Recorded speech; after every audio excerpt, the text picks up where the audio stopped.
तो इसकी जो वेव फॉर्म है वो बहुत ही कम रेजिस्टेंस उसमें ऑफर होगा और वो फर्स्ट क्लास उसमें ट्रेवल करेगी। नेक्स्ट आपसे क्या पूछा गया है, ईटा हो गया, प्रोपोगेशन कांस्टेंट की बात की गई है। तो प्रोपोगेशन कांस्टेंट को आप डायरेक्टली, आपने चूंकि डेल्टा निकाला हुआ है इसलिए आपको बार बार नहीं करना है, अल्फा बराबर बीटा होता है और बराबर 1/डेल्टा, आप इसको डायरेक्टली यहाँ पर रख सकते हैं। तो 1/6.6 इंटू 10⁻⁻6 इसको आप सीधे निकाल लीजिए, तो कितना हो जाएगा बताइए। 0.1515 इंटू 10⁻6। कितना आया? 0.1515। 0.1515 yes sir. Into 10⁻6। Yes sir. तो ये अल्फा बराबर बीटा यानी गामा बराबर हो जाएगा अल्फा प्लस जे बीटा। तो 0.1515 इंटू 10⁻6 और इंटू √2 कर दीजिए एंगल 45। तो इसको इस फॉर्म में लिखें या इस फॉर्म में लिखें, दोनों बराबर ही हैं। √2 मल्टीप्लाई करके कितना आया बताइए।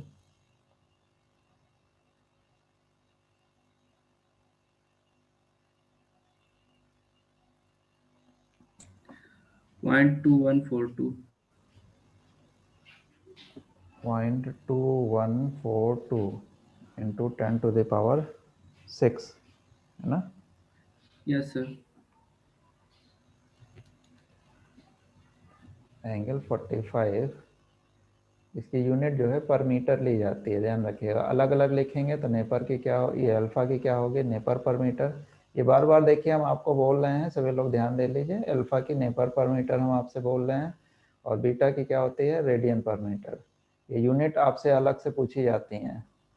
अगर हम गामा को यानी ये इसको सीधे डायरेक्टली ना डिफाइन करें, अलग अलग अल्फा बीटा के टर्म में करेंगे तो नेपर पर मीटर और बीटा को रेडियन पर मीटर, और अगर एक साथ करेंगे तो खाली पर मीटर आपको बोल देना है, ये ध्यान रखिएगा। अल्फा की यूनिट बहुत पूछते हैं, नेपर पर मीटर होती है, ध्यान रखिए। तो ये हो गया। फिर बात आती है वीपी की, वेलोसिटी पूछी गई है। वेलोसिटी वेलोसिटी कितनी हो जाएगी, वेलोसिटी होती है ओमेगा बाई बीटा बराबर वी। तो वी बराबर ओमेगा आपके पास में है ही है 2πf अपॉन बीटा भी निकाल ही लिया है आपने। 1/बीटा भी अभी आपने निकाला ही है, इसको आप ये भी लिख सकते हैं 2πf 1/बीटा। 1/बीटा बराबर 1/अल्फा है यहाँ पे इस केस में,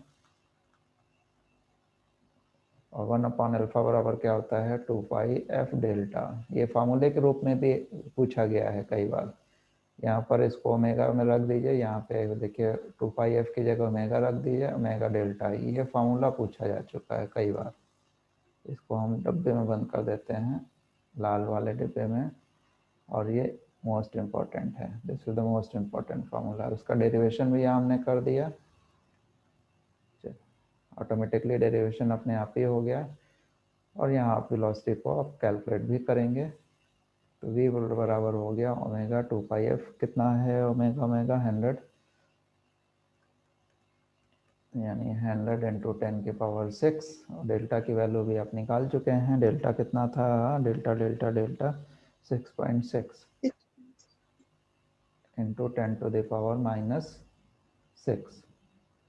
तो ये और ये कैंसिल आउट हो गया से, और ये आपको मल्टीप्लाई खाली कर देना है। तो 6.28 पेन को क्या हो गया, और ये मल्टीप्लाई करके बताइए कितना आ गया।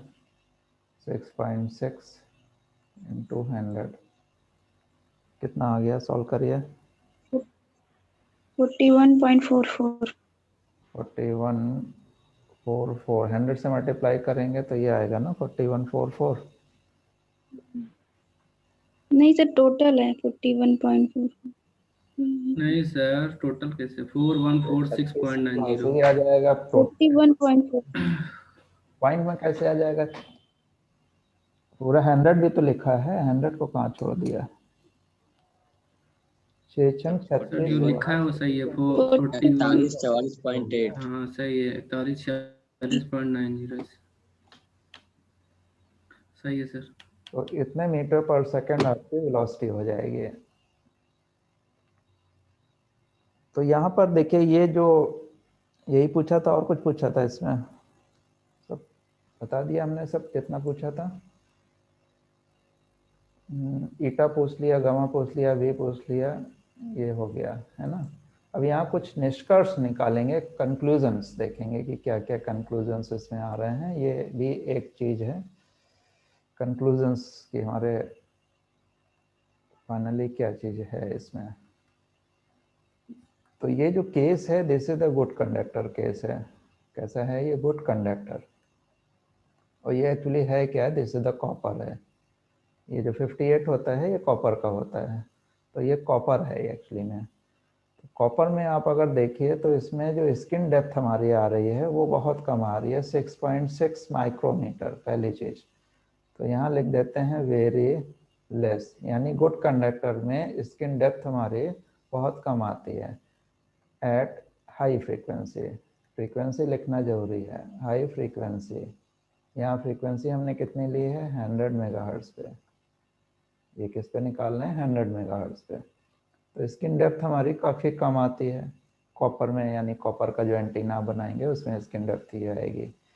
दूसरी जो हम लोगों ने देखा है कि जो इंट्रिंसिक इम्पीडेंस है that is a also very less.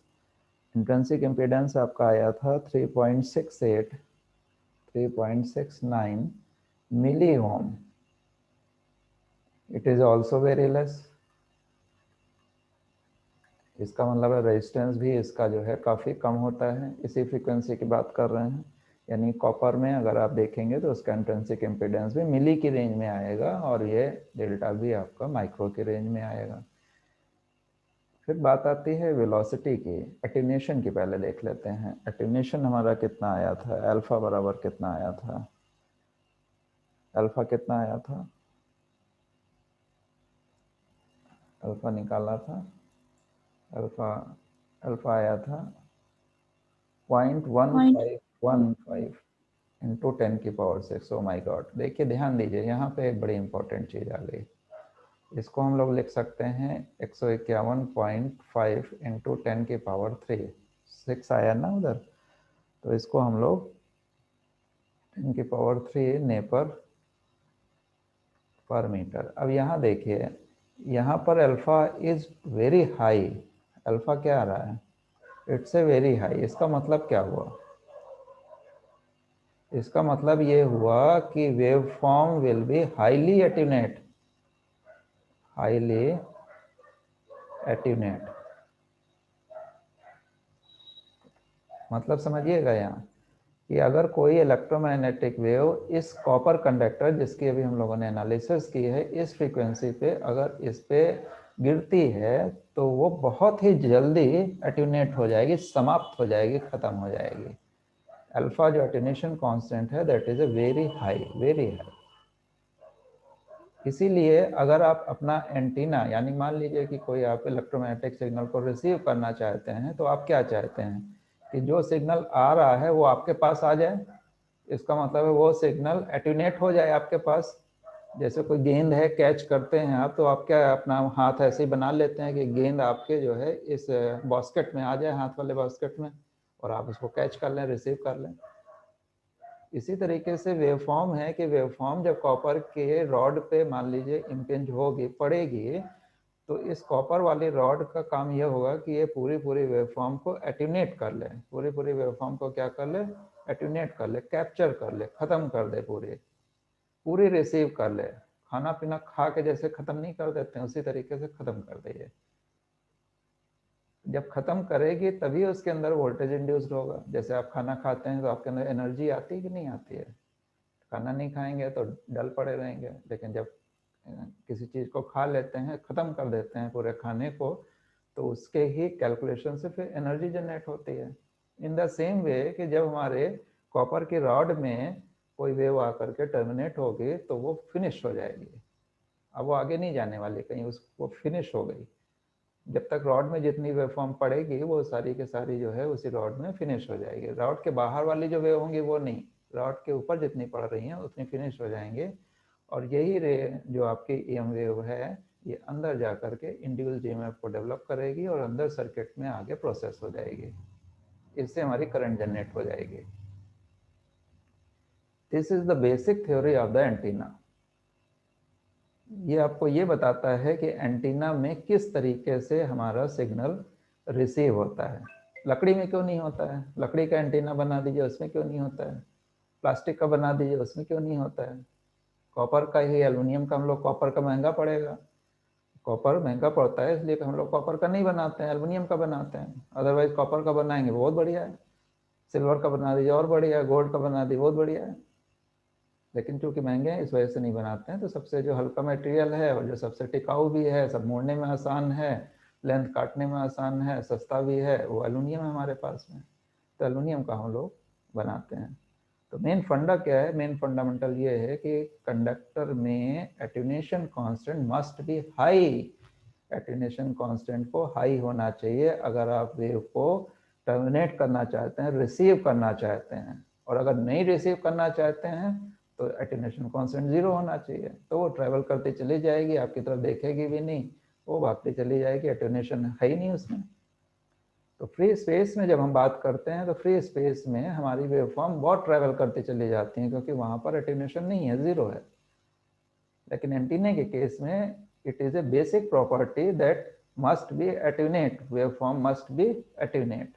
बात समझ में आ गई होगी आप लोगों को। तो यहाँ से एंटीना थ्योरी का ओरिजिन होता है कि एंटीने में हमारी वेव क्यों इंड्यूस्ड होती है, वो भी कंडक्टर का ही क्यों बनता है। तो कंडक्टर का इसलिए बनता है क्योंकि इसका alpha attenuation constant is much high, जो कि हमारी सारी वेवफॉर्म को खा लेता है और उसी खा करके उसी की एनर्जी से आगे सिग्नल को जनरेट करता है। ठीक है। चौथी चीज जो हम इसमें देख रहे हैं वो है वेलोसिटी। जहां कहीं भी अल्फा ज्यादा होगा वहां वेलोसिटी हमारी देखिए बहुत ही रिड्यूस हो गई है। ये एक नेक्स्ट फैक्टर है, 4144 मीटर पर second, very less, very less. तो inside the conductor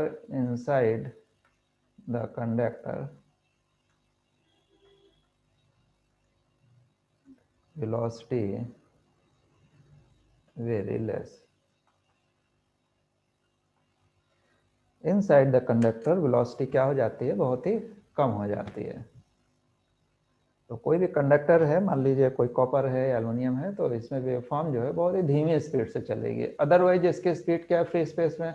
3 lakh kilometre पर सेकंड, थोड़ी नहीं है, 3 लाख किलोमीटर पर सेकंड की स्पीड से वेव ट्रेवल करती। पलक झपकते ही आपके लाखों किलोमीटर, एक सेकंड में 3 लाख किलोमीटर ट्रेवल करती है। वेवफॉर्म की स्पीड आप देखिए, एक नहीं, दो नहीं, 1000 नहीं, 2000 नहीं, 3 लाख किलोमीटर एक सेकंड में।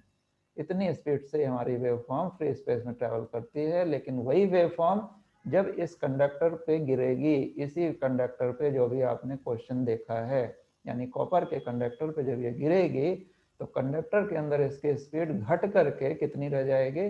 4144 मीटर पर सेकंड खाली रह जाएगी। किलोमीटर भी छोड़ दीजिए, मीटर पर सेकंड, यानी बहुत ट्रिमेंडस रिड्यूस हो जाएगी। जो उसकी हवा में तैरने वाली स्पीड थी, जो बिल्कुल सट से इधर से उधर चली जाती थी, वो सब रिड्यूस होकर के ये इसमें आ जाती है। तो ये कंडक्टिंग बॉडी का फिनोमेना होता है। तो ये 4 चीजें आप याद रखिएगा। लास्ट में जो कंक्लूजन हमने लिखे हैं ये क्वेश्चन मात्र ही नहीं है बल्कि इसका ये डिस्कशन है। ऑब्जेक्टिव में क्वेश्चन ये बहुत बार आते हैं। डेल्टा क्या होगा? वेरी लेस हो जाएगा, यानी स्किन डेप्थ। ईटा क्या हो जाएगा? वेरी लेस हो जाएगा। अल्फा वेरी हाई हो जाएगा, वेलोसिटी वेरी लेस हो जाएगी। कितनी हो जाएगी? कैलकुलेशन में आपके सामने है। अगर कोई डाउट हो तो कैलकुलेशन करके भी आप निकाल सकते हैं, हमने की यही बात। अब जरा थोड़ा सा इसको हम आपसे रिलेट कर देते हैं, अपने से रिलेट कर देते हैं कि जब हम लोगों का शरीर आत्मीय रूप में होता है, आत्मा, आत्मा परमात्मा जानते हैं ना, आत्मा, जब हम लोग इस शरीर में नहीं है, हमारा मन, हमारा जो है वो, हम लोग पूरे ब्रह्मांड में विचरण कर रहे हैं, तो हमारी जो स्पीड है घूमने की ट्रैवल करने की जो स्पीड है वो होती है 3 लाख किलोमीटर पर सेकंड, और बल्कि कई ऐसे ऊपर होती होगी, लेकिन फिजिकली फिनोमेना के अकॉर्डिंगली हम अभी यही कह रहे हैं कि 3 लाख किलोमीटर पर सेकंड होती है।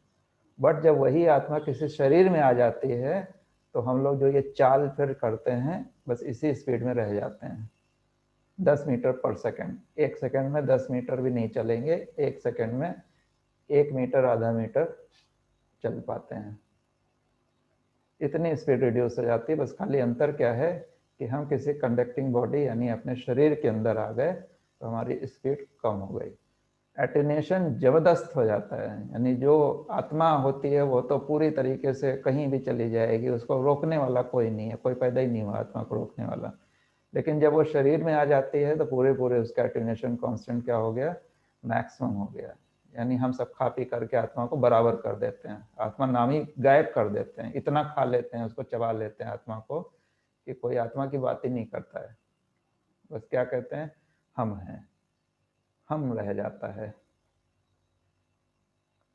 ये सब चीज़ें बिल्कुल रिलेट करती हैं हमारे से, आपसे, सभी से। तो हमारी जो बॉडी है कंडक्टिंग मीडिया बॉडी है, और जितनी भी बाहर की एनर्जी है उसको हम लोग रिसीव करते हैं, उसको खाने की कोशिश करते हैं और उसी से अपनी एनर्जी को जनरेट करते हैं। हवा कहते नहीं, हवा खा के जियोगे क्या? यस। हवा नहीं होगे तो जी नहीं पाएंगे। पानी पी के जिएंगे? यस, पानी पी के जिएंगे। जो कुछ आएगा हमारे पास हमको सब खाना है। क्यों? क्योंकि एट्यूनेशन कांस्टेंट हमारा बहुत हाई है, हम सब कुछ खा सकते हैं, एट्यूनेट कर देंगे सबको।